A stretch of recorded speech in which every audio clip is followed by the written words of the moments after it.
Merda! Salve, salve! Não, porque é muito do teatro. É muito Imagina se eu chego num set e falo, oi, merda. O ator me manda... Que é isso? Vai você. Mas Que no cinema diretor ninguém sabe, grosso! né? Mas tudo bem, a gente tá em trânsito. Salve, salve! Bom dia, boa tarde, boa noite, meus dramáticos. Sejam todos bem-vindos. É isso aí, nós somos os Dramáticos Podcast, no ar toda quinta-feira, às 11 horas da manhã, no Spotify, no YouTube, além das nossas redes, né? No Instagram, @dramáticospodcast e nas pessoais também, @Yaya com Y, Yaya Dornas. E o meu, Fefo Barros, e a gente tem aonde mais? TikTok, OnlyFans pra pagar essa produção. Só o Fefo. Cara, você falou que ia fazer também. Manda jobs pra gente fazer essa produção. E por falar em mandar jobs, a gente tá aqui com uma oportunidade maravilhosa de receber o cara que contrata a gente, o cara que olha pra gente e fala assim, é esse cara que eu quero. Não, é esse. Ele escreve pra Por quê? gente, ele produz, ele dirige, ele já viajou o mundo inteiro com seus filmes curtas, ele tem o primeiro viral da internet brasileiro, e a palavra que eu mais gosto, showrunner. Eu acho chique showrunner. Chique. Eu falo mais chorane, né? Porque você tá sempre nesse lugar, assim, Mas sim, é um chorane. Esmir Filho, muito obrigado. Muito aplausos obrigada, salve, virtuais. salve! Muito obrigado por estar aqui, por topar esse convite, bater esse papo com a gente, da gente delirar aqui, falar dos nossos processos artísticos e vindo. É isso aí, muito obrigado também por me receber. Vamos desparafusar aí as coisas. Eu que agradeço. Então vamos começar primeiro por esse tema delírios. Quais são os seus delírios criativos?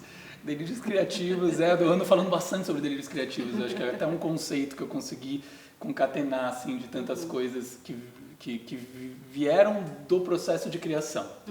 Então eu chamo de delírio criativo tudo aquela fagulha que te coça, que te faz ir atrás em busca de algo que você quer desenvolver. Então, enquanto ator, enquanto artista, diretor, roteirista, escritor, vale em todas as áreas criativas, mas é aquele chamado que faz você, poxa, isso aqui tá querendo sair do meu corpo, em algum lugar. E daí chama-se delírio criativo justamente porque a gente canaliza o delírio na nossa criação, na nossa arte. E não fica simplesmente delirando na nossa cabeça. A gente tem Potencializa. Exato, né? a gente atravessa, a gente é um canal que faz a coisa acontecer. E eu acho que isso é bonito quando a gente tem um filme, uma peça, um personagem. Ele é um fruto do nosso delírio, né? Criativo, bem canalizado. Então é por aí daí que veio os delírios criativos. Então eu deliro bastante, sim, eu me considero um ser delirante.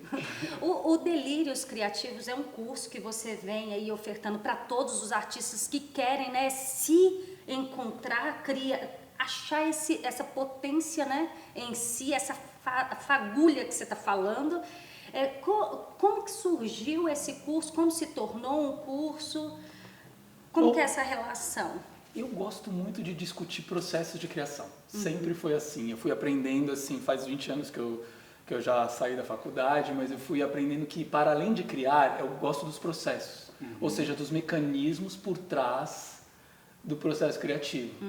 Então, ao longo dos anos, eu fui me interessando por entender de onde nascem esses delírios criativos. Os pequenos insights. Da onde eles surgem, como nutrir a potência do delírio criativo ao longo do processo, porque às vezes você está ali naquele processo e fala, já sei, fica só no já sei.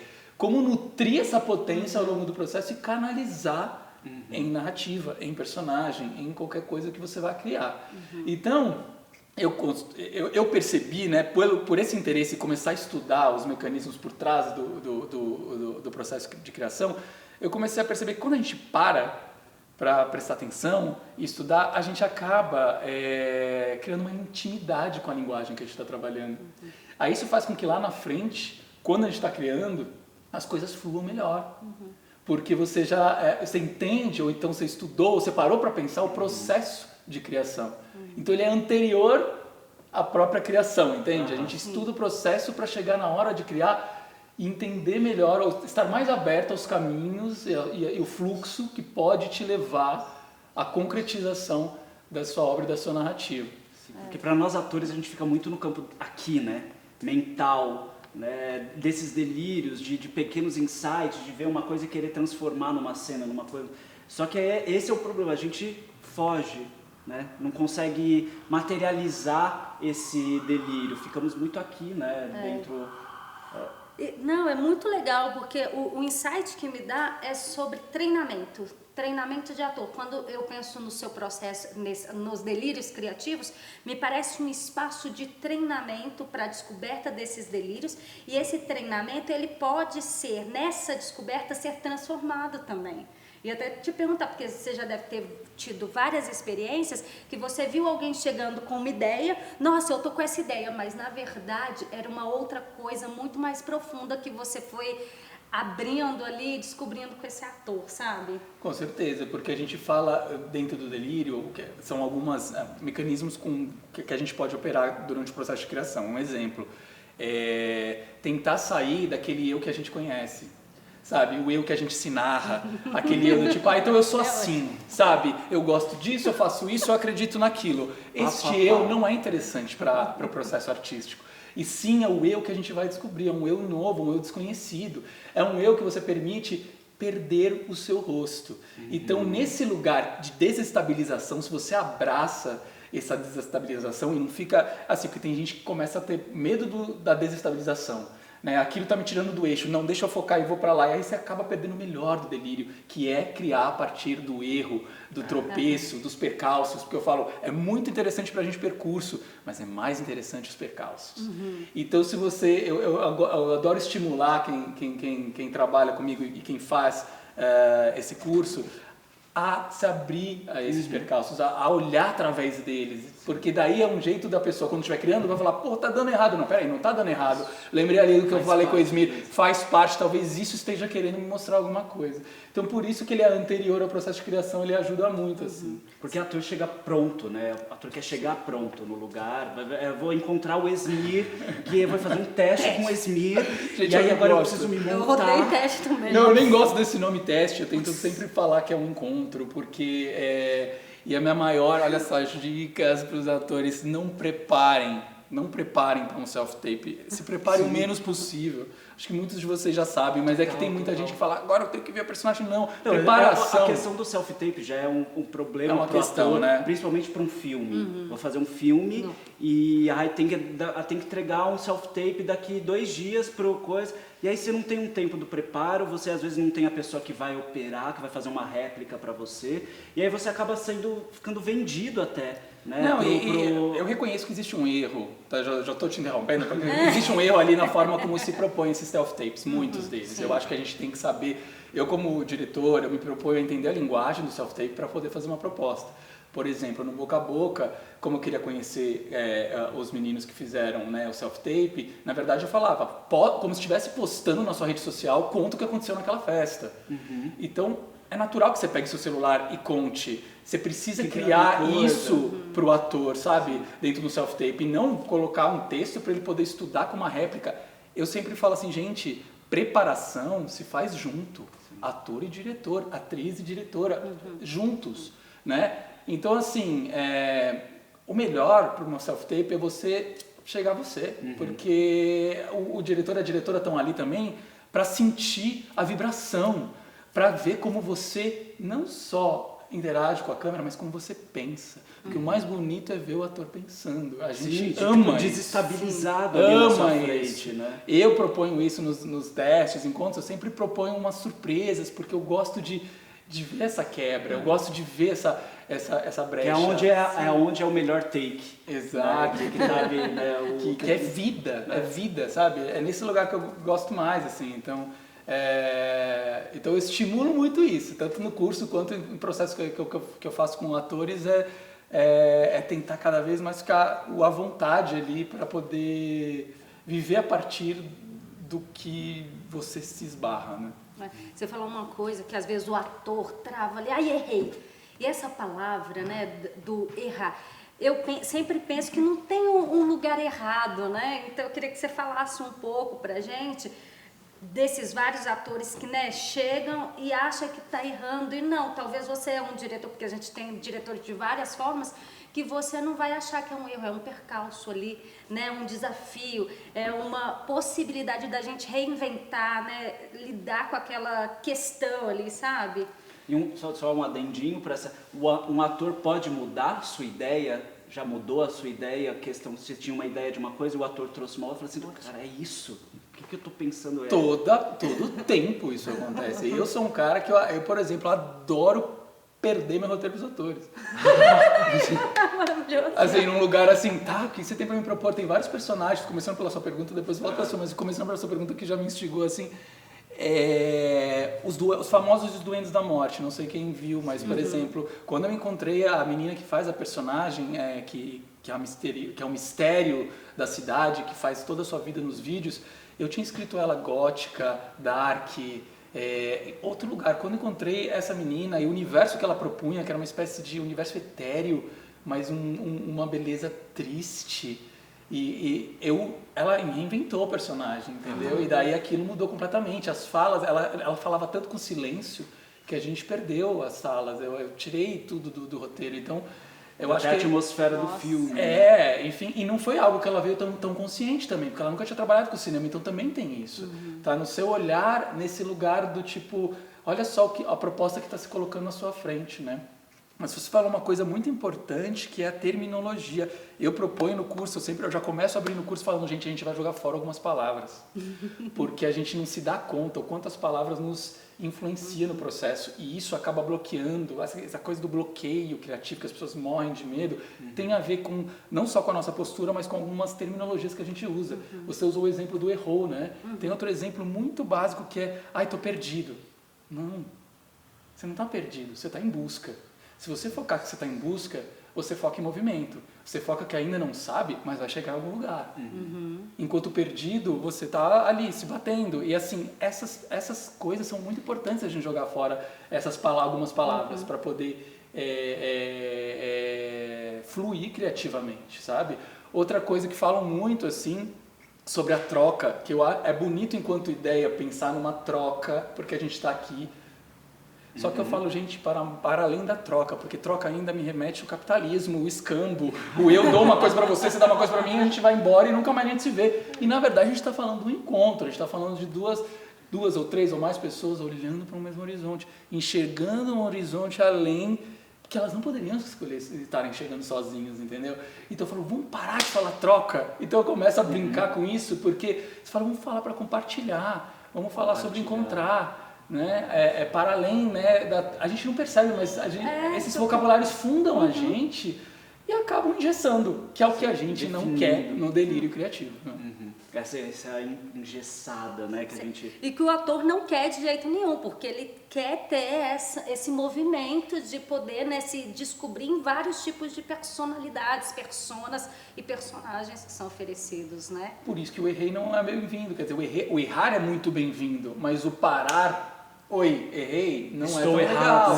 E eu tenho um pacto com os atores quando eu trabalho nos meus filmes e séries, que é, gente, eu corto. O que isso quer dizer? Não quer dizer que Lars von Trier, né? Vai sofrer até a... Não é isso. Eu corto no sentido, cara, às vezes eu tô vendo, vocês têm que confiar em mim, às vezes está funcionando muito o que está acontecendo. Teve momentos, sei lá, que era uma conversa e que um contava uma coisa engraçada pro outro, de repente... cospe tudo, isso funcionou muito. Imagina se o ator parasse e falasse, desculpa gente, cuspi aqui. Não, mas dentro da cena lá, que é uma cena que eu tô narrando essa cena dos doentes, não dei a claquete. A cena dos doentes acontece isso com o filho e com a mãe, eles estão lá no momento íntimo e ela conta um negócio, ele vai rir, só que ele acaba cuspindo vinho na cara dela. E aquilo tão bonito, tão real, tão, sabe, isso veio de um troco. E veio de um pacto, a gente não vai cortar nunca, assim, eu corto. E virou cena no filme. Então isso é um pacto que eu faço com os atores, para não rolar o errei e deixa eu ir de novo, né? Aí vem aquele ator, às vezes, né, naquela sentadinha assim, então, posso fazer de novo? Porque, eu tô pensando em outra coisa. Aí eu sempre falo assim, quando já tava muito bom, eu falo assim, tá, mas você tem uma chance só de fazer isso, é essa que você quer usar agora? O filme vai ser uma chance que você vai fazer. O filme inteiro. Aí ele pensa bem, ela pensa bem e fala, não, deixa pra depois, beleza. Tô brincando, mas é que às vezes rola isso, né? A gente entende, e às vezes não, a gente vê genuíno, assim, eu tô ainda na dúvida, eu tô falando, nossa, falta alguma coisa, não sei, ou eu tô na minha cabeça pensando, e vem o autor e fala, posso fazer de novo? Eu falo, vai. Como teve no Vero Lust uma cena entre Andréa Beltrão e Alfredo Castro, que é um ator chileno, e era uma cena de briga de casal, que estava no roteiro, e ele chegou pra mim e falou, a gente já tinha começado a fazer e tal, e ele falou assim, eu sinto que eu preciso fazer isso mais silencioso. E eu também não estava ainda não estava chegando lá, eu falei, não, então tenta isso. E você vê no filme, é uma briga de casal silenciosa, assim, é só sobre olhares, sobre gestos, porque ele tá bêbado, então ele fica tentando respirar. É lindo, eu falo, nossa, tá dizendo muito mais. E isso partiu do ator, isso partiu do diálogo ator-diretor, dessa conexão e dessa confiança, que eu acho muito importante. Eu acho que o diretor ele não tá ali para colocar peças no lugar e dizer o que quer, e sim ele tá ali como um canal para que os atores se fundam também. A gente já falou aqui, tem diretor que não tem essa troca, não faz essa ligação com o ator, né? Esse encontro. É ator que lida muito já bem estou mudando aqui os terminologia. Esse encontro com o ator, né? Tem diretor que é mais o todo, né? Tem uma visão do todo. Tem diretor que que eu gosto muito. Um artesanal do ator, do movimento, que tem a ver com o ensaio, né? Os ensaios são importantes. Parece que a gente fala muito de ensaio em teatro, parece que no cinema, em série, assim, a gente não tem isso, é só preparação, mas o ensaio é muito importante também dentro dessa preparação para encontrar isso também, né? Como que acontece? Você ensaia? Como que são esses seus processos antes de ir para o set de filmagem? Olha, depende muito de cada projeto, quer dizer, eu sempre ensaio, mas como se dá o ensaio, depende muito de cada projeto. Mas eu preciso sim dessa conversa com os atores, a gente conversa muito sobre o que o filme ou a série tá... Porque no caso da série, por exemplo, Boca a Boca, foi algo que a gente trouxe os ensaios com os atores. Dificilmente dá tempo para ensaiar a série, mas foi uma coisa que eu priorizei e a gente falou, a gente vai conseguir, vamos fazer isso acontecer com o nosso núcleo jovem e tal, e foi muito bom que isso aconteceu, a gente vê o resultado ali na tela. Mas é processo, assim, dependendo de cada processo, mas eu gosto muito de conversar sobre o filme. Tem determinados casos, como os doentes, que eles nunca receberam roteiro, os famosos Doentes da Morte, mas a gente leu o livro e a gente ensaiou junto. Tem um ator preparador que faz do livro também é o ator do filme. Né? Então a gente saiu junto e não foi que eles improvisaram, a gente chegou ali no texto como a gente queria, ou perto, dentro, mas a partir do coração deles e como eles falavam aquilo. Como cabe, né? E funciona muito, porque na hora do set foi tão desenvolvido, junto com o Beto Áudio, que é um ator incrível, né, que foi Teatro da Vertigem, ele trabalha comigo sempre em preparação e é junto. Né? Para mim, preparação é eu estar junto com. Eu não chamo um preparador para vai lá e me traz esses atores prontos.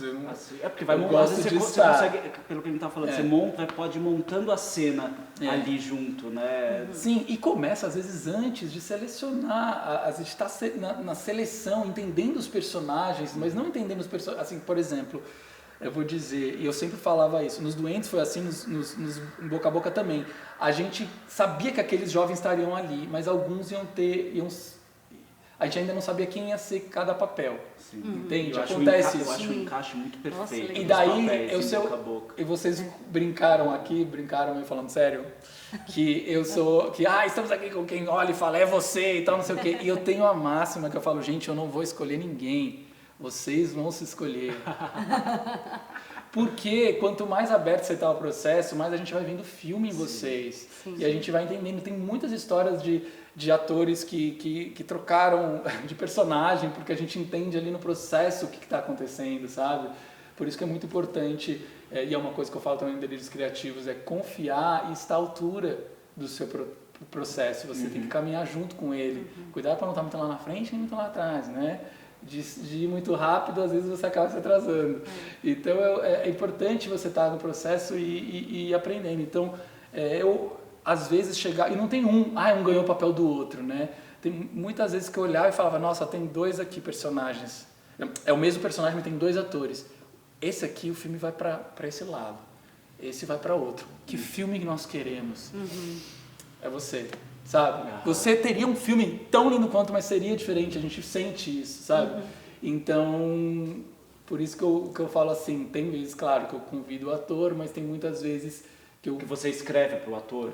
O Verlucci, por exemplo, a Marina, a Beltrão. É que a Marina foi interessante, porque assim, a Beltrão, desde o primeiro, eu via aquela personagem, eu via ela. Sim, foi um convite nesse lugar, eu fui conversar com ela, mas assim, eu sempre proponho uma conversa, porque pra mim, é claro que me interessa, vou trabalhar com a Andréa Beltrão, essa atriz que eu admiro muito, mas eu quero entender como bate nela o projeto, né?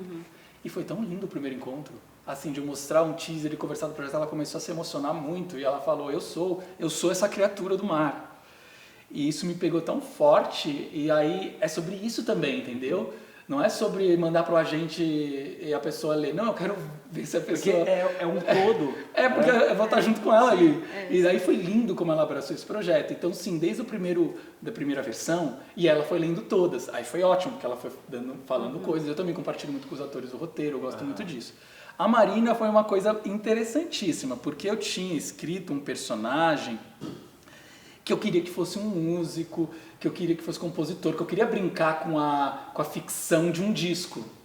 Só que eu não sabia se era a Marina Lima. Eu tinha pensado em vários, tô na cabeça, eu e ela, né, as nossas referências, Ney Matogrosso, Caetano Veloso e tal, não sei o quê, e de repente a gente fez um podcast, olha, a gente quando nem existia essa onda do podcast, mas chamava Dilânicas, e eu fiz com o Ismael, e era sobre... ele falava sobre o Bob Dylan e falava com o artista relacionando momentos da vida do Bob Dylan, enfim. E foi tão maravilhoso esse encontro no podcast que a gente falou, nossa, é ela. A gente nunca tinha pensado, eu tava pensando só nos caras, que seja assim, mas eu falei, não, mas é Marina.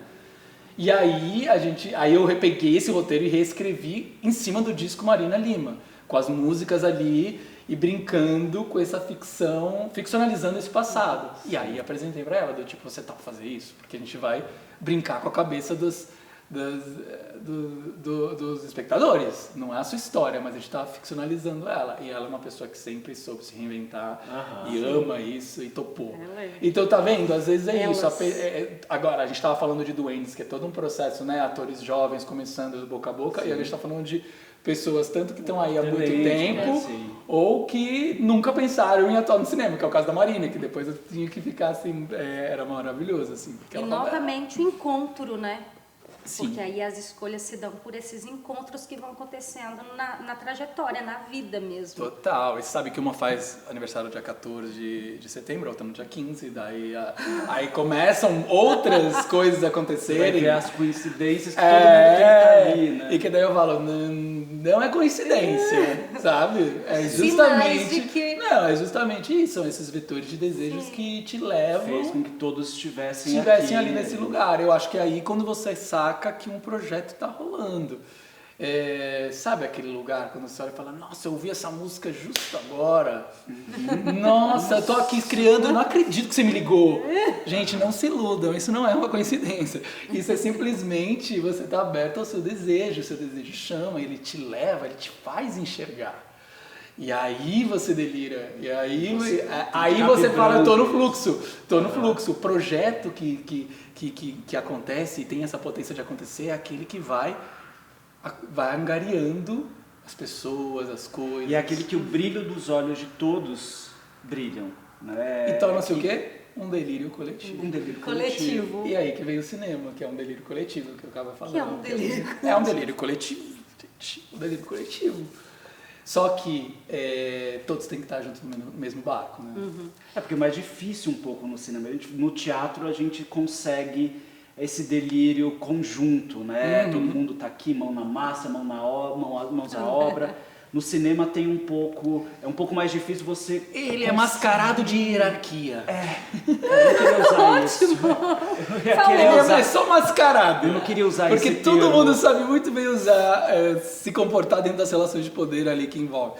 Mas enfim, não, é porque relações são relações de poder, tá? Tô falando isso nesse lugar. Mas é isso, é mascarado de hierarquia. A gente sabe qual é a função de cada um, mas todo mundo tem que estar dialogando e de mão dada. Sim. Por isso que você vê as bolhas, né? As pessoas que se juntam, trabalham ali. Você tem a sua bolha de trabalho, as pessoas que você, tipo, não só atores, mas diretor de tipo fotografia, assim, eu arte. trabalho diretamente com eles, De de olhos maneira fechados. alguma, eu troco todo o tempo. Amo. Que ótimo. Eu amo trabalhar com gente nova todo o tempo e trabalhar com novos fluxos que se encontram, entendeu? Claro que tem elementos de novo, mas assim, eu não sei, quando começa um set, eu olho pra todo mundo e falo, gente, olha pra todo mundo aqui, a gente nunca mais vai estar junto assim. Vamos fazer desse o melhor filme? Porque assim, esses elementos todos juntos não vão acontecer de novo. Não vai. Então vamos aproveitar ao máximo desse encontro, sabe? E tem que aproveitar, né? É dificílimo juntar pessoas. Eu queria saber do seu processo, porque me parece muito viva. E eu penso assim, nossa, fazer o storyboard, será que ele faz o storyboard? Como que... Meu sonho era saber desenhar. Eu tenho uma parceira que é a Juliana Rojas, que é uma diretora maravilhosa que dirige junto Boca a Boca. E os episódios dela, eu via ela do lado, assim, fazendo os desenhos, eu fazia assim, maldito. Porque ela sabe desenhar direitinho, eu não, eu queria muito saber desenhar. Mas eu trabalho muito em fazer uns diagraminhas, sabe? É isso que você está falando, assim, de... Eu desenho bastante, eu desenho bastante, eu me preparo bastante, mas eu faço isso para estar seguro na hora do set, para estar aberto ao que for acontecer. Porque a gente desconstruir tudo que... Gente, assim, uma coisa que não sei, no teatro que eu também já trabalhei, a gente chega, às vezes, ao longo do processo, a extrair algumas cenas, porque a gente entende que não funciona, que fica melhor sem, é assim, né? Sim. Mas no cinema, de repente, a gente tá todo mundo querendo fazer a cena hoje. Só que acabou, não deu tempo. E ela simplesmente é cortada. E você não vai fazer depois. Então isso é uma dor que o cinema tem, assim, no sentido, a gente tem que se adaptar ao cronograma. Então, essa adaptação acontece muitas vezes no set, de cortar uma cena, de trocar, não, já vamos fazer assim, então, então vamos... Aí você começa a mudar o jeito que você que você pensou filmar, para poder caber dentro do cronograma. E o legal é quando isso vira, porque eu gosto dessas coisas quando acontecem, porque de certa forma atiça a sua criatividade. Como eu vou reinventar essa cena agora, nos 45 do segundo tempo, e torná-la... incrível. Tão interessante quanto o que estava no meu cabeça. Tão interessante quanto eu nunca tinha imaginado. Então, assim, é muito... tá aberto para isso é importante, porque eu falo assim, a limitação gera linguagem, muitas vezes. Você tem que saber aproveitar e não chorar e lamentar e começar a gritar no set, porque não é sobre isso. Você tem horas, você tem que fazer. Gente, a gente tem que fazer, então assim... O que fazemos? Vamos reinventar juntos? Melhor que você dê a mão para todo mundo da equipe e todo mundo todo mundo saque que a gente tem que trabalhar juntos, entendeu? E você já fez bastante curta, então você tem essa ideia do cinema independente aí, né? E um dos primeiros curtas que você fez, não sei se foi o primeiro, que foi o Tapa na Pantera. Sim. Que com uma grande atriz maravilhosa, Maria Alice, ilumina a gente. Conta um pouco dessa experiência, esse encontro com a Maria Alice Vergueiro. Eu já tive a oportunidade de sentar naquela poltrona da Maria Alice. Fiz um filme com o Lute, o Luciano Queiroli, que era meu pai, e ia ensaiar lá com eles, processo, e ela é maravilhosa, querida. Ela te serviu sorvete? Não serviu sorvete. Eu adorava tomar sorvete com a Maria Alice. Mas tomamos assim, éramos jovens, 19 anos, 20, 18, 19, que estava na faculdade. E éramos, porque era eu, o Rafael e a Mariana, né, que fizemos o Tapa na Pantera. E nós íamos na casa da Maria Alice para tomar sorvete. Venham tomar sorvete! Eu nunca conheci isso, era maravilhoso. Conheci através do Rafael, ele que me apresentou nos palcos. Sim. Então eu conhecia aquele furacão de mulher. E a gente até chegou a fazer um primeiro curta em 16mm com ela, que veio antes do Tapa na Pantera, que chama Ato 2, Cena 5, que é sobre... A gente chama de que é um ódio ao teatro, no sentido que é sobre amor e ódio ao teatro, e é ela com Lute. E é uma coisa que a gente escreveu e a gente filmou até no Teatro Alfa e tal. Sim. Foi muito legal, tudo assim, né? Também independente. Histórias, uma contadora de histórias maravilhosa, né? Então a gente conheceu nesse lugar. E a gente queria fazer um vídeo, depois do Festival do Minuto, que existia. Não sei se muita gente sabe. Aqui, existe ainda? Então voltou. Existe, voltou. Porque antes era isso, ia fazer um minutinho e não existia internet, não tinha onde colocar o seu... né? E era um festival que o seu vídeo tinha que ter 1 minuto. E a gente ia lá para fazer uma Era uma vizinha, dessas vizinhas doidas que implicam com todo mundo no prédio, sabe? Era isso, o curta. Era um monólogo dela reclamando de cada um do prédio. Só que a gente chegou lá, ela já estava vestida daquele jeito, com óculos escuros, assim, entrem! E a gente já sentou. Margarida! E começou. Então a gente assim, câmera. A gente falando assim, já tá rolando. E a gente começou a perguntar coisas pra ela tava naquele personagem. E rolou aquilo, assim, foi muito espontâneo. E o Rafael fez uma montagem muito sagaz ali, muito sagaz, porque vinha nessas idas e voltas e a gente queria escrever pra festivais. Acabou não rolando, só que alguém colocou na internet, não fomos nós. Não. Caiu. Ainda bem, né? Assim, eu conheci o YouTube por causa do meu próprio curta. Sim, é isso que aconteceu. Eu falei, que é isso? Que é esse YouTube? Tem 7 pessoas que postaram já esse vídeo. Aí eu comecei a mandar mensagens. Olá, você não tem direitos autorais da fazer de uma pessoa, né? É que a gente tava ainda entendendo o que era a internet. Até hoje não entende o direito autoral do YouTube. E foi uma coisa louca. A gente, na nossa cabeça, quem pode postar ou colocar o seu vídeo é só o autor. A gente aprendeu muito, né? Porque assim, nesse lugar virou esse viral. Aí eu comecei a ser chamado para falar, a fórmula do viral com o Esmir Filho. Eu falo, gente, é o seguinte, não existe fórmula. Vocês têm que entender que vírus é o que acontece, pega assim, né? E eu falava que o Tapa na Pantera era um grande fenômeno cultural espontâneo, porque foi assim que surgiu. Nós fomos apenas canais para que ele existisse. Porque foi e uma mudança dos paradigmas com a internet, de como se produz conteúdo, porque a partir disso entrou uma vibe, né? Nesse caso é o vovô do YouTube, né? De cenas. Vovô do YouTube. Agora imagina, vamos lá, já que a gente está falando, né, sobre atores de direito, imagina se nós, como diretores, chegássemos, a Maria Alice tivesse daquele jeito, a gente falava, tá bom, Maria Alice, legal, agora senta aqui, vamos lembrar, você é essa vizinha, você é não sei o quê, a gente ia furar o delírio dela. Então a gente se permitiu ser contagiado por esse delírio. E aí ele se tornou coletivo, e aí virou esse curta que todo mundo vê e fala até hoje. Então assim, é pra gente estar mais atento. Eu falo isso até para os mais jovens que estão aqui se formando e pensando em dirigir. Olhem ao redor antes de querer mexer nas pecinhas. A escuta é muito importante para um diretor, para uma diretora, sabe? Porque é isso que faz um filme. O outro filme lá, a gente acabou nem fazendo, entendeu? Dane-se, porque a gente tem essa celebração do encontro, que é o Tapa. Nossa, e eternizado, né?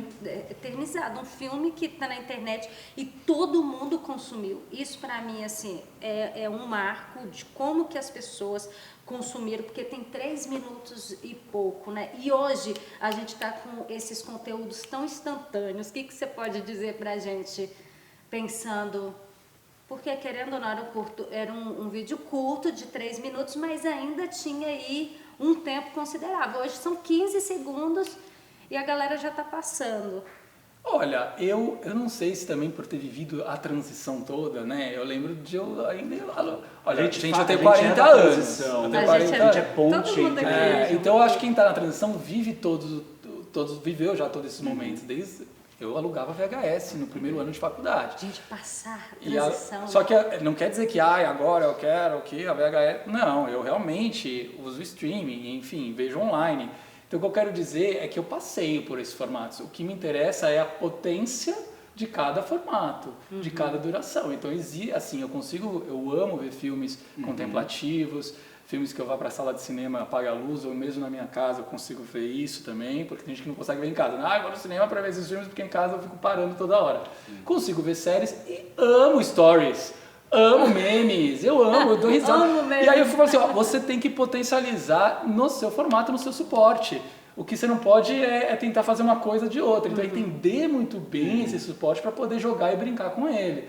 Sim. Então, assim, acho que de fato gera eu acho que essa coisa de stories é uma outra coisa que a gente não precisa entrar aqui, que gera uma ansiedade, tá todo mundo sofrendo disso e tal, não sei o quê. E a gente tem que criar conteúdo, tem que eu vi um meme hoje, já que a gente tava falando, mas muito bom, que era assim, do tipo, a última vez que eu não tive ansiedade, aí é um bebê dentro do...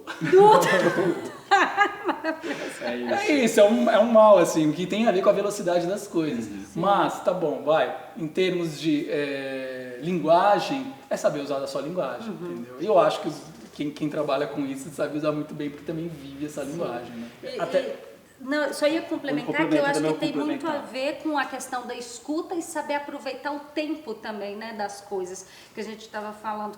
Porque me veio muito assim, às vezes a gente tem tudo na cabeça. Acha que você vai fazer a cena assim, assim, assado, vai criar desse jeito, mas se você está aberto para o agora, as coisas acontecem, elas vão fluir, elas vão nascer ali e de forma, eu falo muito de presença cênica, que é você estar vivo com a escuta, percebendo tudo que está acontecendo ao seu redor e reagindo àquilo, sabe? Não uma coisa que está na minha cabeça e eu vou fazer ali e que fica engessado. Que é muito o que me vem do que você fala dessa escuta, sabe? Então eu acho que também esses novos formatos é saber o que cada formato comunica, como criar para cada formato, se há o desejo, né? Cada um com seu delírio, você pode criar tudo que é possível, você não pode criar qualquer coisa. Eu tinha uma frase. É responsabilidade sobre o que você cria tudo, que você não pode criar, né? qualquer coisa, né? Abraço, porque você saiu de você. Justamente. Agora, você falou uma coisa interessante, mas é por isso que eu acredito no preparo. Quanto mais você se prepara, mais aberta a escuta e abertas as possibilidades você vai estar. Porque também chegar do tipo, eu vou estar aberto na hora e não vou fazer nada, isso te gera uma outra coisa. Pode gerar ansiedade. Por exemplo. E outras coisas que vai atrapalhar a sua escuta. Uma boa escuta está naquele que está tão preparado, que é do tipo assim, se a câmera ligasse, eu ia fazer exatamente o que eu estou preparado. Mas agora eu posso dar uma passeadinha. Agora eu posso ousar. Porque eu já estou preparado naquilo que eu ia fazer. Então, é por isso que eu falo, por isso que eu desenho, eu faço storyboard, né? Eu não desenho, mas eu desenho junto com alguém, ou eu planejo, ou ensaio, porque na hora do set a gente está todo mundo, aspas, tranquilo para poder fazer aquela cena e para poder ver ela surgir na nossa frente. Né? Sim. Falando de novos formatos, que estava dando uma linkada, né? Porque a gente fala dessa coisa fugaz dos conteúdos que somem, né? Hoje em dia você faz um conteúdo, principalmente para a internet, some, daqui a pouco, da outra semana você já tem que fazer um outro conteúdo, porque já ficou para trás. E aí eu estava pensando muito sobre os streamings também, né? Porque hoje a gente tem uma passeada de coisas também que acaba entrando um pouco nesse lugar do cadê o produto que eu queria consumir, né? A gente fala assim, eu sou um fã órfão de Boca a Boca. Mas ele tá lá. Ele tá lá e continua. Ainda eu bem acho que tá lá, né? Outro dia eu ouvi, porque da época eu tava vendo meu Spotify, eu tenho salva a playlist do Boca a Boca. Eu acho maravilhosa, tipo, a sua questão com o seu trabalho sonoro também. Daqui a pouco a gente fala um pouquinho sobre isso. Mas hoje em dia esse streaming também tem essa coisa da coisa que sobe, vira e depois acaba porque tem que ir um outro. E aí às vezes você nem tem tempo, né, de divulgar, de degustar, porque já tem uma outra série que está abrindo. E aí às vezes você espera aquela série e não vai vir mais porque tem que vir outra coisa. E esse mundo é muito doido, né? E como você se sente disso, assim? Se às vezes você tem essa expectativa, putz, queria mais e agora não vai dar para ir mais. Esse delírio tinha mais coisas para sair daqui, mas agora eu preciso ir para um outro lugar. Você tem esse desapego com as suas obras também? O meu grande problema na vida, meu exercício da vida é o desapego, tá? Você pegou num ponto. Porque realmente eu me envolvo com as coisas, me entrego e eu tô nelas, eu sou capaz de morar nelas, é meio um pouco assim. E o Boca a Boca foi isso para todo mundo ali, para todo o processo, assim, a gente tinha inúmeras possibilidades de dar seguimento à temporada do ponto de vista criativo. Mas existe uma política dos streamings, como os streamings operam, que é muito guiada pelo algoritmo, que a gente sabe. E isso faz com que quanto mais pessoas assistem ou mais pessoas... então isso a gente vai dar continuidade. Eu não sou contra o algoritmo, eu já falei isso uma vez. Eu acho que o algoritmo, tudo bem, pode servir ali para você ver, sei lá, o tamanho, o volume da sua audiência. Mas eu tenho questões quando o algoritmo dita a continuidade das coisas. Porque o que todo mundo quer, não quer dizer que é o que todo mundo quer. Você entende? Tem outras coisas, se a gente começa a fazer, se a gente leva isso muito a risco, e é claro que a gente está falando de business, de dinheiro, e é por isso que eles fazem o que eles fazem, né? Dar continuidade a algumas séries e a outras não. Mas a gente perde a fidelização de um público, a gente perde a formação de um público que está gostando de ver algo diferente, que é diferente das outras coisas que é do mesmo, que só muda ali alguma coisinha, sabe? Então, eu tô numa vertente de parar também de dar o sentido pejorativo para a palavra nicho e nichado, porque a gente começou a ver, isso é nichado, isso é nicho, como se fosse algo ruim. E não tem que ser, porque nós somos diversos nichos, nós nos organizamos em diversos nichos, e não estou falando de classe social, às vezes isso fura essas barreiras todas, tá? Gênero, classe social, tudo, porque as pessoas se organizam interessadas em determinado assunto, em determinado tema, e eu achava que tinha que olhar, não podemos deixar de olhar para isso. Então essa é a minha questão com o que a gente está vendo agora, porque às vezes fica muito na mesma, só muda a roupagem. Agora, eu acho que eles estão com todos os streams e os canais estão constantemente estudando, entendendo o tempo de agora. Entendendo o tempo de agora também, sabe? Quais são, se é gênero, se é talento, se é temática, se é frequência. Não voltou agora, antes estava, né, quando a Netflix veio com lançar temporadas inteiras, foi super legal, todo mundo começou a gostar disso. Aí começou agora um movimento de uma vez por semana, sabe? Então, assim, é sempre um jogo com o espectador. Sim, porque a gente vai mudando também a nossa relação com telas também, né? Da forma como consome esses conteúdos. Pensando em algo mais técnico, já que a gente está indo para esse lado, saliva e boca a boca tem, para mim, várias coisas semelhantes, assim. Desde, me parece, o delírio criativo ali no início, sabe? A temática, e claro, né? Essa questão da boca, da saliva. Aqui na saliva é um curta, pra quem não viu, né? Saliva é um curta de uma menina que vai dar o primeiro beijo com 11 anos e ela tem pavor de saliva. Porque é a primeira vez que ela vai beber a saliva do outro. Que isso, gente? Um beijo é isso. Você bebe a saliva do outro. É o primeiro contato o contato físico. Essa encontro de fluidos. Que é isso? Eu queria que você falasse dessa assinatura sua que traz textura, me traz muito som, sensorial, né? Sobreposição, a presença da fotografia muito forte. Fala um pouco assim no geral, porque me parece uma marca mesmo que está vindo muito forte, assim, as duas se cruzam muito, sabe? Eu acho muito lindo. Obrigado. Eu acho que foi com saliva, eu já estava ensaiando com outros curtas, mas foi com saliva que eu acho que eu mergulhei nesse apreço pela plasticidade sensorial, sabe? É do tipo, como eu provoco sensações sem precisar usar o verbo no cinema, através de imagens, então através de som, através de textura,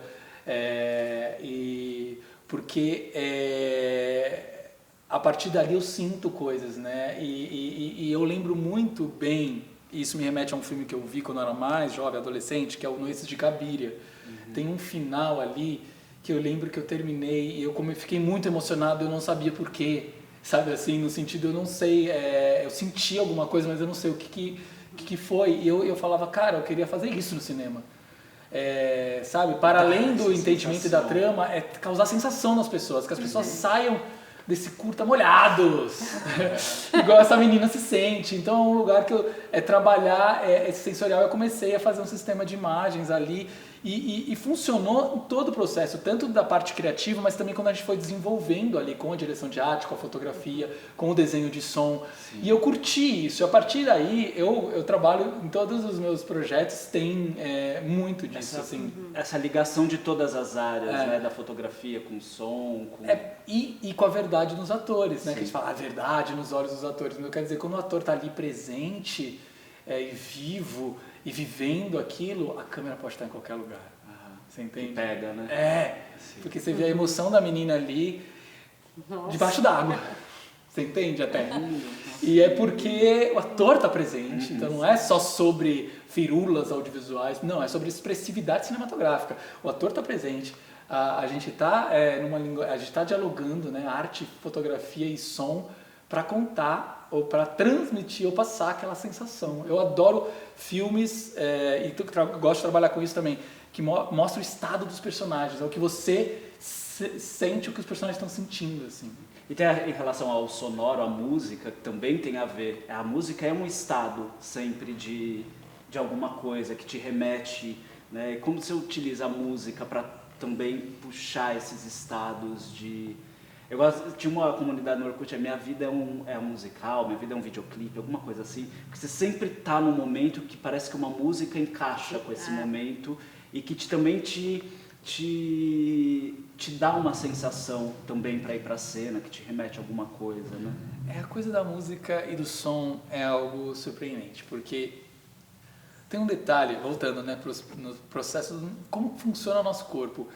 A gente fecha os olhos para dormir, mas a gente não fecha os ouvidos. A gente nunca fecha os ouvidos. Já parou para pensar nisso? Não, realmente. Ou seja, o som ele funda nosso inconsciente. Quando a gente nem está pensando em nada, ele está sendo fundado. Então, para mim, o uso do som na arte, assim, é preciso, porque você trabalha a cama sonora do inconsciente. Uhum. Você pode, assim, debaixo d'água ali do Saliva, existem sons de baleia. Eu não preciso entender que tem baleias naquela piscina, não é sobre isso, mas é sobre aquela sensação daquela menina naquele lugar, como as baleias que, sei lá, se asfixiam na água, porque elas precisam respirar fora. Então tem um lugar do som que me encanta muito e que ele é fundado desde o início, desde do roteiro eu coloco coisas de som. Legal. Músicas também. Músicas é mais difícil porque tem que ter direitos autorais e tal, então às vezes os produtores ficam doidos. Mas eu coloco ali algumas opções, mas o som às vezes, ele conta. O som é físico, o som existe espaço. Então assim, eu gosto muito de trabalhar o som desde o momento do roteiro e ali no final, quando o filme está montado e eu vou para a experiência sonora, para mim é o último momento do delírio, porque quando fecha a montagem, é quase triste, entre aspas, né? O filme está pronto, mas a gente passou por todo aquele processo e agora você não vai mais mexer. Só que daí vem o som, então eu adoro essa fase de som, porque para mim é o último momento que eu vou delirar, vou experimentar coisas e vou descobrir. Né? Como tem coisas que a gente descobriu, já que a gente está falando do curta, que em vez de colocar o som do elevador, a gente colocou, quando a menina está no elevador do shopping, a gente coloca som de bolha. A gente descobriu isso e gerou uma outra coisa. E é isso, né, gente? Cinema é imagem e som. Então, por que a gente não pode subverter o uso do som, né? Trabalhar em outras narrativas sonoras que dialoguem ou que tragam símbolos para a sua imagem. E não necessariamente colocar o barulho do elevador. Sim, clichêzão, textual. Às vezes é literal, às vezes faz sentido. Eu tô falando também, gente, do ponto de vista do cinema que eu trabalho, que eu gosto de fazer, da minha criação, que é mais sensorial e que promove leituras simbólicas.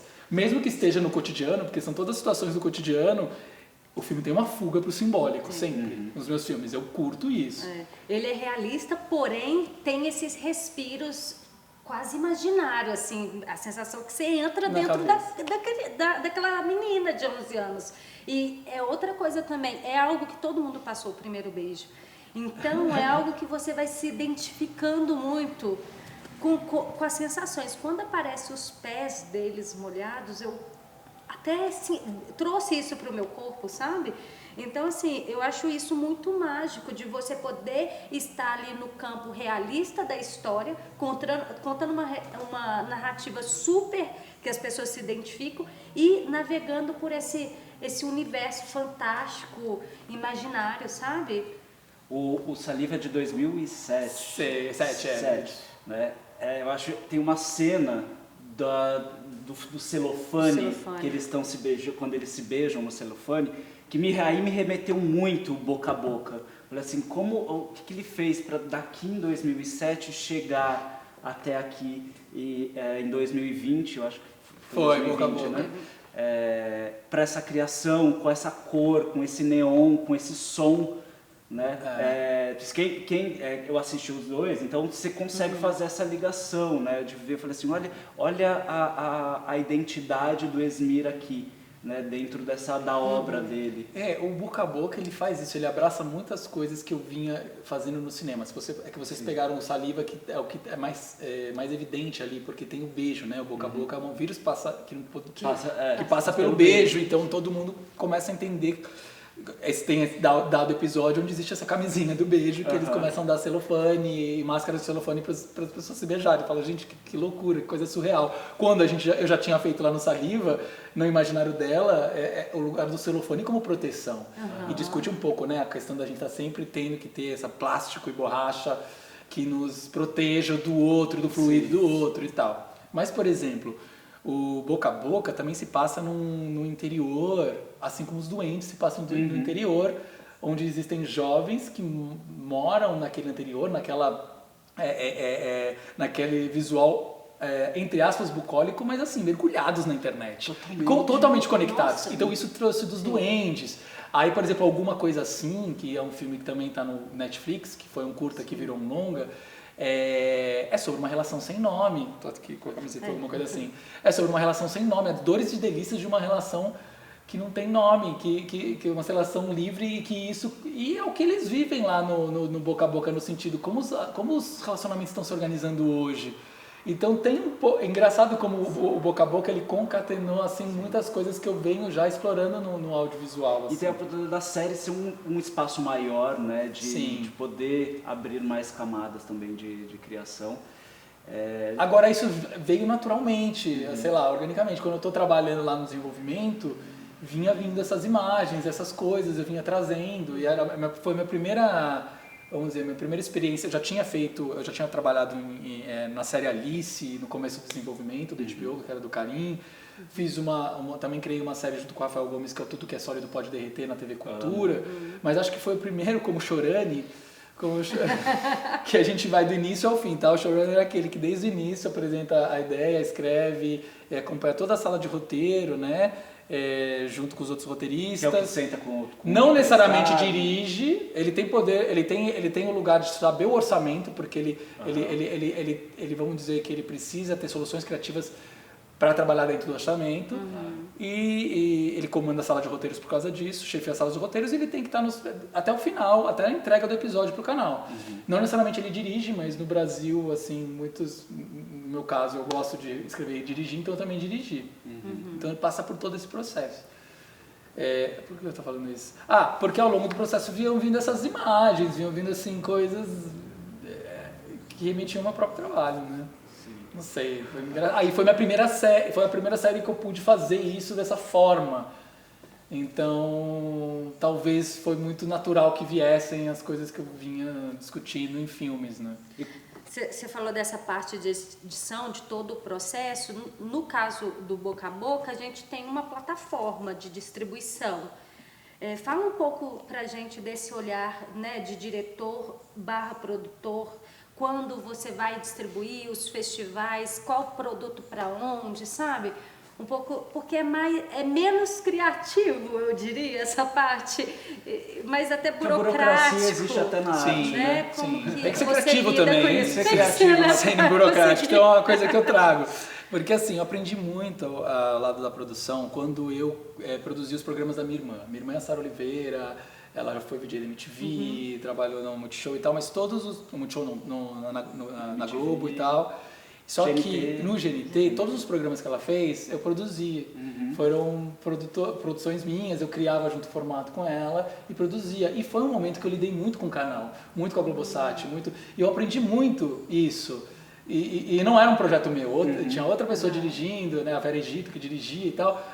Andréa Cassola também, mas não era. Então, assim, foi onde eu aprendi esse outro lado do produtor. Foi muito interessante para mim aprender esse outro lado, para poder lidar com isso lá na frente, no momento que eu vou ser produtor e diretor da série. Porque quando a gente é curta, quando a gente tá fazendo curta, que nem você estava falando, a gente faz tudo aqui.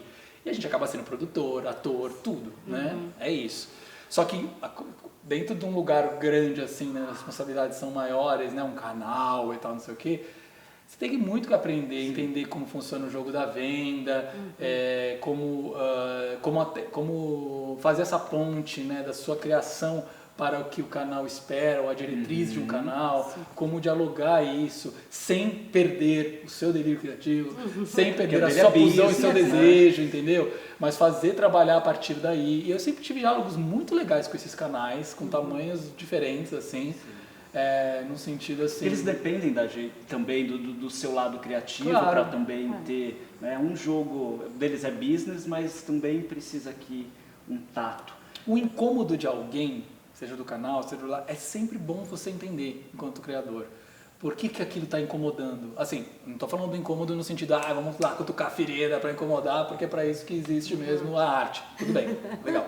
Mas eu estou falando sobre o incômodo, tipo, tem alguma coisa estranha nessa cena? E às vezes eles até dão umas soluções, só que você fala, não, mas o que está estranho mesmo? Tá. E se eu propuser isso? Aí vem uma coisa, que legal. Então você mesmo propõe as soluções diante dos incômodos. É saber dialogar com isso, sabe? Quando existe uma demanda que vem de um outro lugar, sabe? Então... Sim. É porque passa por esse processo de aprovação, sim, né? Que é mais burocrático mesmo. Já aconteceu, assim, chegar lá, bater e ter que regravar alguma cena, alguma situação? Ou após deu conta? Após resolveu? Não, regravar não, mas porque também, eu vou dar o exemplo do Netflix, ou da Netflix, não sei muito. Que é a questão deles estarem próximos desde o início. Foi muito legal. A gente conversava muito ao longo do processo do roteiro. Então a gente já sentia as coisas que eram bem-vindas, o que eles achavam que poderia ir para um outro caminho. Aí eu vinha, junto com o meu grupo de roteiristas, propondo soluções criativas para isso. Então a gente já ia sentindo, sabe? E daí no final existe sim os cortes. Não, essa cena dá para ser menos, dá para ser mais, blá, blá, blá. É sempre um diálogo, tá? Eu acho que eu sempre trabalho muito com, assim, vou expor os porquês da minha proposta, os argumentos e tal, e entender também os argumentos e propostas do canal, e a gente chega a um consenso. Assim, se você jogar junto, é a melhor coisa, assim. E quais são os seus próximos delírios coletivos, criativos e projetos? Bom, eu estou no projeto, que já até divulgou, então posso falar. Não, eu posso falar, porque na verdade é um projeto que chegou até mim, que eu estou muito feliz que eu vou fazer. Eu já faz 2 anos, 1 ano e meio que eu estou escrevendo o roteiro já e vou dirigir, que é a cinebiografia do Ney Matogrosso. Super legal. E foi uma coisa que chegou até mim, assim, Não é um projeto seu... Mas virou, né? Porque eu falei, nossa, falar sobre um artista vivo hoje, assim, é um cara que eu me relaciono muito. E que tem tudo a ver. Então eu mergulhei nas biografias, em conversa, música também, e tudo com ele. E enfim, e estou em desenvolvimento agora. Mas ainda está muito no início. Mas é que como já foi divulgado, posso falar. Mas a gente ainda não tem datas de filmagem. Legal. Mas neste momento você está morando neste projeto, o do coração. Sim, eu acho que sim. Fora tem outros também que eu tô desenvolvendo. Tem um que eu fui até para uma residência de roteiros na Grécia, Pop-Up, que é um projeto autoral. Mas é isso, sabe? Cinema leva tempo. Claro. Cinema demora. E a gente tem que saber que cada projeto tem o seu tempo também. E controlar é um exercício. Mas é um exercício de surfar junto com o seu projeto, porque ele tem o tempo dele, ele vai dizendo coisas, vai fazendo sentido o tempo dele também. Porque você vai entendendo o porquê do tempo a partir do momento que as coisas vão te dizendo. Mas é isso. A gente até perguntamos várias coisas que a gente falou, vamos perguntar algumas coisinhas que todo ator gostaria de te perguntar, sabe? E aí eu fiquei pensando, eu vi umas fotos suas, assim, de pessoas espalhadas no chão, e aí eu fiquei me perguntando, atores caídos. Será que ele é mais da palavra, mais do corpo? Como que funciona? Tem alguns exercícios ou algumas metodologias, alguns caminhos que para você sempre você se alimenta para entrar numa preparação de ator? É mais corporal e físico? É mais vocal? É mais palavra? É mais texto? Como que é nesse? É a partir da experiência. Vamos viver a experiência dessa cena. Vamos dizer assim, ou desse universo, sabe? Os primeiros ensaios do Boca a Boca era colocar música no talo e vocês estão nessa festa, e vocês estão curtindo essa festa, porque a gente vai vendo a coisa acontecer, o próprio ator está vivendo aquela situação ou experimentando como ela e a gente como diretor vê aquilo e vê a cena acontecendo. Então eu parto sim do corpo, vamos dizer, da experiência do corpo antes do texto, com certeza, né? Pode ser que às vezes o ator já tenha tido contato com o texto, mas eu parto desses exercícios. Porque eu acho que são eles que motivam, né? Começa do corpo o verbo virar. quando for a hora dele, e vai vir da melhor forma. Mas eu parto disso sempre, assim, eu gosto de viver experiências em conjunto, e emoção, sabe? E música, eu trabalho muito com música, porque eu acho que a música desperta a coisa, sabe? A música sempre está presente nas preparações. E as emoções também, eu trabalho de como canalizar a sua emoção. Eu não tô, por exemplo, para mim como diretor, não importa o que você está pensando para atingir essa emoção, mas talvez estimular você a senti-la. Sim. É uma linha tênue, mas é que não faz, eu não estou interessado que você me exponha o seu maior trauma. Eu não quero saber disso. Mas você pode acessá-lo se você tiver o interesse para poder chegar àquela emoção. O que eu quero é essa emoção. Se te faz bem acessar Sim. esse lugar também, né? Porque tem isso também do... Eu quero a sua emoção nesse lugar. lugar, né? Eu quero ver isso. Então, assim, como vamos chegar nisso juntos? Com respeito, com diálogo, em conjunto, sabe? Delícia. Esme, uma hora quase, a gente já tem que terminar nosso programa. Mas a gente termina com um joguinho, sempre um jogo de improvisação, aqui, inspirado nos talk shows que a gente gosta, nos apresentadores que a gente gosta. Temos aqui alguns envelopes. Esse é o nosso talk show favorito, preferido. Olha, você tira um, mas não abre. Eu já sei qual que eu quero, porque eu tava ali. É na sorte. O Fefo vai falar os nomes dos nossos A gente tem aqui dentro Fausto Silva, Tata Werneck, o Michel Melamed, o Porchat e Marília Gabriela. Azul, vermelho, roxo, amarelo, rosa. Roxo. Quem é? Fábio Porchat!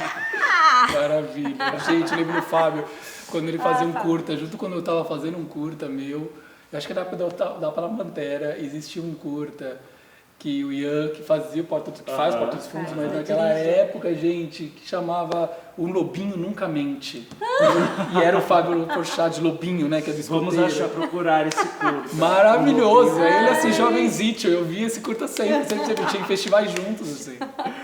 O nosso jogo, a gente gosta de uma história. Que história dramática é essa, convidado?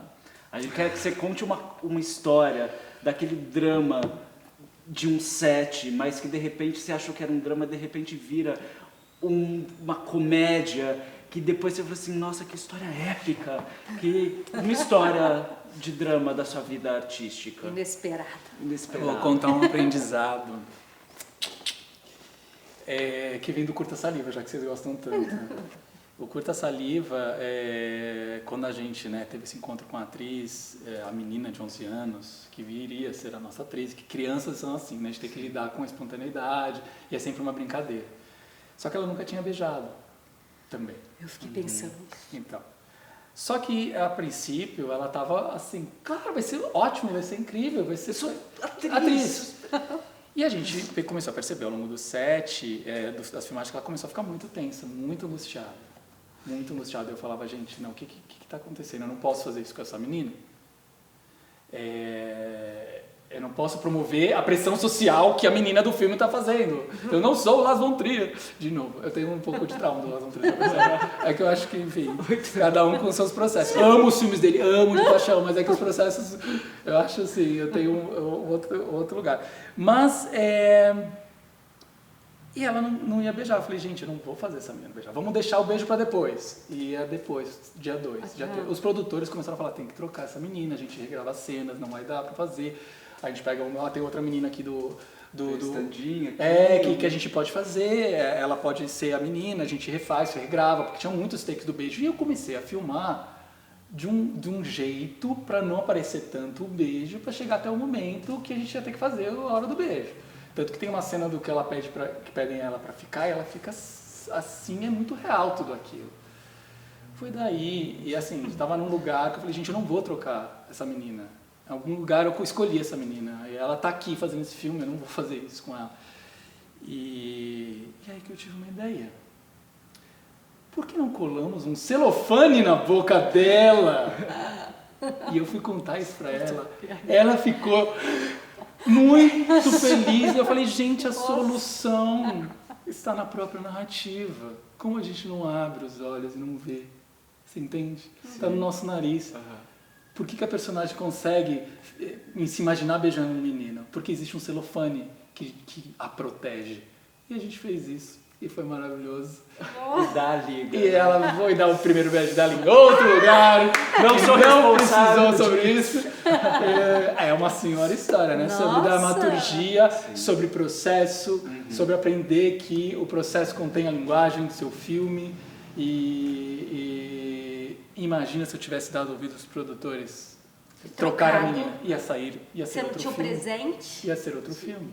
De descoberta ia ser outro né? filme. Então, assim, Nossa, soluções inéditas para que o delírio criativo se funde.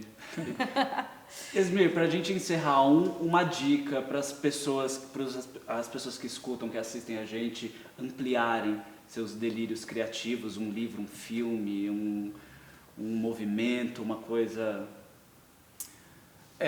Pode ser de cinema? O que você quiser. Vamos dar uma colher de chá para Lars von Trier? Já que eu falei tanto esquema, porque todo mundo vai falar assim, gente, o Esmir vai sair assim, Esmir odeia Lars von Trier. Nada disso, gente. Inclusive tem um filme que pouca gente viu e tá até no MUBI, e que chama As 5 Obstruções. Para quem quer fazer cinema é maravilhoso. O que o Lars von Trier fez? Posso contar um pouquinho rapidinho? Pode, ó, sua câmera ali, ó. O que o Lars von Trier fez? Ele chamou um cara que ele era fã, que era um cineasta mais velho, que fez um curta, que fez super sucesso antes. Ele convidou esse diretor a refazer o curta dele 5 vezes com obstruções. Então ele falava, você vai refazer o seu curta, mas vai ser em Cuba. Você vai refazer o seu curta, mas vai ter que trocar, não vai poder ter a palavra tal. E é um documentário / ficção, é o diretor refazendo o filme dele com as obstruções dadas pelo Lars von Trier. Então é um filme muito interessante para discutir o processo cinematográfico. Assim. Tem conclusões muito lindas ali desse diretor, do que é refazer sua obra com algumas demandas. E que eu acho que a gente, né, em algum lugar sofre isso quando está... Né, quando existem outras influências. Então vale a pena ver, tá vendo? As 5 Obstruções, Lars von Trier. Olha que maravilha. Ele faz o cara sofrer também. Ele faz o diretor sofrer também. Mas tudo bem. A minha dica linka com o do Esmir, porque eu trouxe aqui o streaming do MUBI de dica, porque a gente ia falar que tá em diversos festivais, tem muitos filmes que a gente não consegue ver. E lá no MUBI tem muitos desses filmes que vão para festivais, curtas, filmes mais cabeças, que vale a pena, que a gente só encontra lá. Então o streaming do MUBI é minha dica do dia. Nossa, eu acho que a gente ainda tinha que ter outro programa para falar de tanta coisa que a gente queria falar aqui. Hoje, claro, né, você tem vários filmes aí que foram para fora do país, que foram para festivais, então eu puxei um pouco a sardinha para a Mineirada, que é filmes de plástico, como Arte 1, que é de Contagem. Eu, sendo mineirinha, fiquei muito orgulhosa. E a gente tem a Regiane Faria estrelando, que formou comigo na universidade. Então eu fico muito feliz de ver, né, a gente ganhando o mundo, o Brasil ganhando o mundo, com direção do Gabriel Martins. Então fica aqui minha dica, Marte 1, cinema nacional. E vejam os curtas do Esmir, procurem Saliva, procurem... Lá no meu Instagram tem tudo, gente. Esmir Filho, @Esmir Filho, lá tem tudo. Tá lá, eu tenho lá tudo sobre o curso Delírios Criativos. Vai ter uma segunda temporada. Ai, que ótimo. Foi a primeira temporada, agora vai ter uma segunda, então fiquem atentos. E também tem lá todos os meus curtas no link ali da bio, tem todos esses... Tudo que a gente conversou aqui, tem os trailers e caminhos para você poder acessar os filmes da forma como você conseguir. Alguns estão em streaming, outros estão debaixo dos panos. Meus amores, obrigado, muito obrigada, Esmir, por essa conversa. Dramáticos, muito obrigada de terem chegado até aqui com a gente. Fica ligado, vai lá nas nossas redes, continua acompanhando, curta, estende comenta, essa conversa, né? E isso, um beijo. Semana que vem estamos de volta. Semana que vem tem mais. Beijo. Tchau, tchau.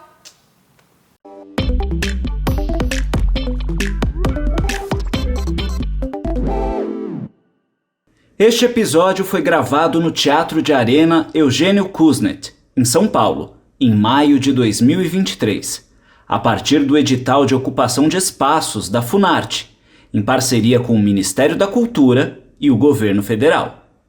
Dramáticos Podcast é apresentado por Felipe Barros e Maiara Dornas, com o apoio de Sidney Ab, Léo Berteiro, Thiago Cunha e Youssef Yatin. Agradecimentos especiais a Rafael Ometo, Rafael Cury, Cid Dionísio, Agência de Podcast, Manda Café e todos os colaboradores da Funarte e do Teatro de Arena Eugênio Kuznet.